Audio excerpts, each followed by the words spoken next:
Un simple movimiento de mano para rubricar un contrato ha pasado a ser en el fútbol actual un complejo entramado de intereses, acuerdos, agentes de jugadores o cláusulas de confidencialidad que hace perderse a cualquier aficionado al fútbol.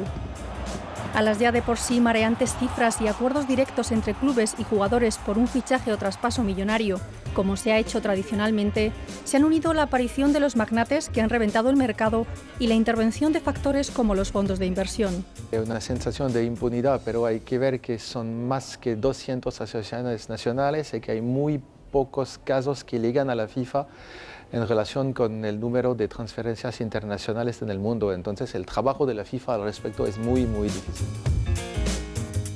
Cuando el balón echa a rodar, deja atrás un panorama el que ofrecen los grandes clubes europeos de fútbol en su política de fichajes, que empaña en algunos casos la fuerza del fútbol como deporte. Hoy en día no podrías acometer estos fichajes simplemente con la asistencia de los socios al campo de fútbol o con los derechos de televisión. Hay que generar otros recursos, esos recursos son un marketing, y ese marketing se autonutre de precisamente todas estas operaciones tan escandalosas que a su vez probablemente hacen que el club esté en candelero y que venda más.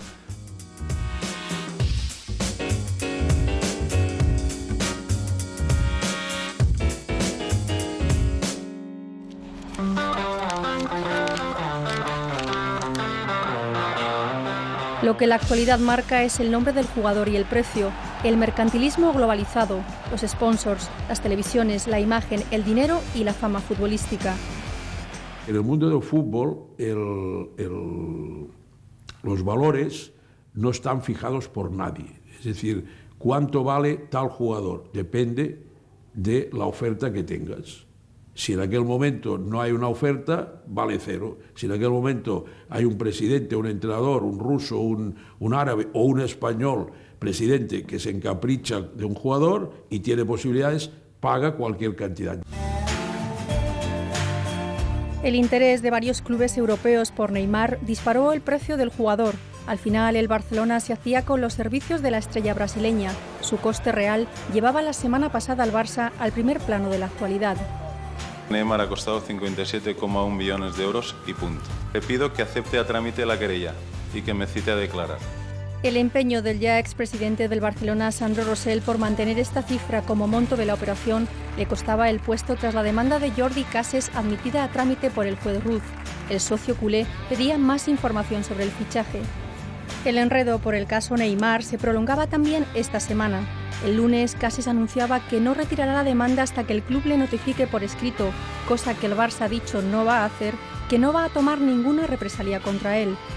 Para bajar la tensión que hay, yo creo que sería necesario que yo retirara la querella, pero hasta que no lo tenga por escrito, yo no puedo retirar la querella. Al tiempo que algún medio catalán y Bartomeu, nuevo presidente azulgrana, hablaban de beligerancias desde Madrid, que el Real Madrid desmentía, por contar en el equipo con Messi y Neymar. No tinc gens de madridistes, el que sí tinc és molt barcelonisme. Solo 4 días antes, el mismo Bartomeu sacaba a la luz ante una expectación inusitada los contratos de Neymar, una operación que le costaba al Barça, como el propio club reconocía, 86,2 millones con salario incluido. En su primer día como presidente, Bartomeu defendía las cláusulas legales con la normativa y la ley del deporte. Y esto es la grandiosidad del Barcelona, de este club, que un socio pequeñito pues ha obligado que enseñemos las tripas de un contrato que no queríamos enseñar, porque al final es dar información a los rivales siempre. Y bueno, lo hemos hecho. También hemos de agradecer al padre del jugador que nos ha permitido levantar esta cláusula de confidencialidad. Y bueno, estos últimos días lo hemos explicado, hemos hecho yo creo una exposición muy transparente, una exposición exhaustiva, donde se ha podido ver cómo han sido las cláusulas, totalmente legales, adaptadas a las normativas y leyes del deporte. Las nuevas partidas que explicaban el mayor coste del fichaje son 2 millones de prima si consigue ser finalista al Balón de Oro y 29,1 millones en varios conceptos, comisiones a su padre y agentes comerciales y derecho de tanteo sobre 3 jugadores del Santos. La Fiscalía de Santos ha abierto una investigación para aclarar posibles delitos tributarios que se desprenderían del fichaje del jugador. Estos 10 millones se entregan como prioridad o como preferencia. El procedimiento de la querella, sea retirada finalmente o no por Cases, sigue adelante porque el objeto de la investigación son posibles delitos de los que se llaman públicos. Michel Zen-Ruffinen, exdirector general de la FIFA y mano derecha del presidente Blatter durante mucho tiempo, conoce como nadie los pormenores del fútbol. En París recibe a Informe Semanal. He sido el director jurídico de la FIFA durante 10 años y he escrito los reglamentos de las transferencias. Es claro que en estos reglamentos hay cláusulas que dicen muy claramente que es prohibido de vender una parte de los derechos federativos de los jugadores a entidades que no están clubes de fútbol, entidades clubes. Y entonces, en el caso de Neymar, si una parte de los derechos federativos del jugador han sido vendidos a una sociedad que no tiene nada que ver con un club de fútbol, podría ser ilegal, claro. DIS y Teisa son las empresas que poseían parte de los derechos económicos de Neymar. Los fondos de inversión han saltado al terreno de juego para cambiar el panorama del fútbol. El gran problema es que cuando un jugador entra a un fondo de inversión, que posiblemente en el caso de Neymar sea así, ya se pierde el poder de decisión, ya no es el propio club el que puede decidir, y el jugador ya no, digamos. La fuerza mercantilista ahora la tienen los fondos de inversión fundamentalmente. La fórmula empezó en América Latina y aunque está prohibida en Inglaterra, Francia y Polonia, lleva años extendiéndose por Europa. Los inversores, empresas que en muchos casos no tienen que ver con el fútbol, obtienen un porcentaje de los derechos económicos del jugador que luego pueden poner en valor en futuros traspasos. Yo estoy convencido que si Falcao no perteneciera a un fondo de inversión, Falcao no había ido al Mónaco, porque el Mónaco era un equipo que estaba jugando en segunda división el año pasado. Falcao, Neymar, Pizzi o el portero Roberto son algunos nombres de jugadores de la Liga Española cuyos derechos en parte han pertenecido a fondos de inversión. Con los bancos cerrados y las administraciones en retirada, muchos equipos de segunda y también de primera, exceptuando los grandes, han encontrado en estos fondos el camino para poder fichar. En los equipos grandes, los fondos de inversión lo que están haciendo es colocar su producto, que es un activo financiero, van pues jugando con lo que serían las plusvalías que genera y fundamentalmente ganando mucho dinero. Son fondos de inversión que algunos de ellos no están domiciliados aquí en Europa, sino que están en determinados paraísos fiscales, y yo creo que les sirve a lo que sería el club pequeño, en el sentido de que no tiene recursos financieros y la manera de tener lo que sería activos, en este caso, vendría por la vía de lo que sería el fondo de inversión. La deuda del fútbol español asciende a 4.100 millones de euros, incluido lo que se debe a la Seguridad Social, según el Consejo Superior de Deportes. La situación de algunos equipos como el Racing de Santander, los jugadores decidían este jueves no jugar la eliminatoria de Copa si no les pagan, o el Valencia, Bankia busca compradores para el club del Turia, es difícil de sostener. El único país que no tiene centralizados los derechos de televisión es España, y en la medida que centralicemos los derechos de televisión, quiere decir, vamos a vender el producto Liga Española en todo el mundo, que es lo que hacen las otras ligas, y en cambio nosotros lo que vendemos son las individualidades de la Liga Española, y aquí tiene que ser un pastel para todos, para crecer, para generar mayores ingresos y para que la Liga esté en todo el mundo. El negocio ha roto el fútbol, los contratos multimillonarios con la aparición de magnates como Abramovich, que revolucionaba el Chelsea, Rival of Play, el Mónaco, jeques árabes como Al Fahim, que compraba el Manchester City, Shahin Khan, el Fulham o Al Thani, el Málaga, entre otros, han obligado a los grandes clubes a la puja entre ellos para tratar de ser competitivos en un mercado desorbitado.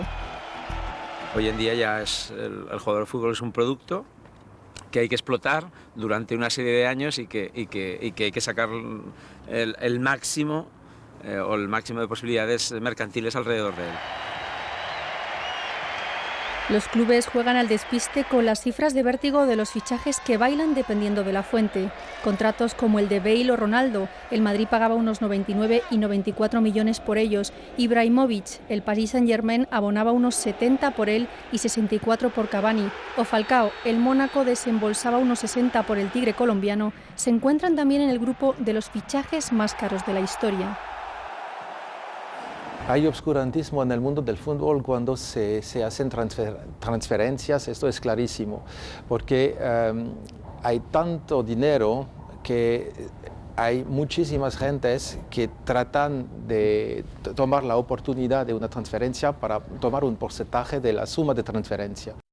Las reglamentaciones que tienen ahora, en mi opinión, están insuficientes. Hay que cambiarlas para mejorar la situación, pero erradicar la corrupción será muy, muy difícil. La ley Bosman de diciembre de 1995 alteró el rostro del fútbol para siempre. La libre circulación de jugadores abrió el mercado de estrellas. La desaparición de cupos de extranjeros generó efectos enormes en el fútbol mundial. El Barcelona tiene una política de la búsqueda de jugadores y talento que se basa en la masía, en formar jugadores desde muy pequeños en casa, aprendiendo, haciendo todos los pasos. Y bueno, esta ha sido hasta ahora una política que seguiremos haciendo y nosotros nos tenemos que mover en este mundo tan mercantilizado del fútbol, intentar convencer pues, a nuestros jugadores, a los que queremos traer a nuestro club, con otros argumentos, porque el dinero no puede ser. Los años 80 marcaban el comienzo de la llegada de estrellas a nuestro fútbol. Se ha convertido el fútbol mucho más negocio de lo que era en principio, que también lo era, pero se mantenía un poco intacto la esencia un poco del deportista y del jugador de fútbol, ¿no? Y la apertura del mercado en Sudamérica. Cuando Maradona se hizo el traspaso al Barça, costó $8 millones. Y hubo voces diciendo que cómo se podía gastar dinero en un jugador de fútbol esta cantidad. Es decir, que lo que hay ahora, aquel boom también estaba. Lo que pasa que entonces el dinero estaba muy claro, porque estaban 2 contratos entre 3 clubes. El fútbol ha ido convirtiéndose en un difícil mundo en el que también los ingresos y la financiación de los clubes, los derechos de imagen. Messi tenía que devolver 5 millones al fisco, la transformación en sociedades anónimas. En España solo Real Madrid, Barça, Athletic Club y Osasuna son deportivas, darían para horas de reflexión y análisis. El problema está en que quién le pone el cascabel a determinados gatos, ¿no? Y estos gatos pues son Madrid, Barcelona, Manchester, Bayern, Milán, etcétera, etcétera. El fútbol, el aficionado, empieza a pedir que no se echen balones fuera. Es hora de despejar sombras, de decir adiós, entre otras cosas, a los contratos a contraluz.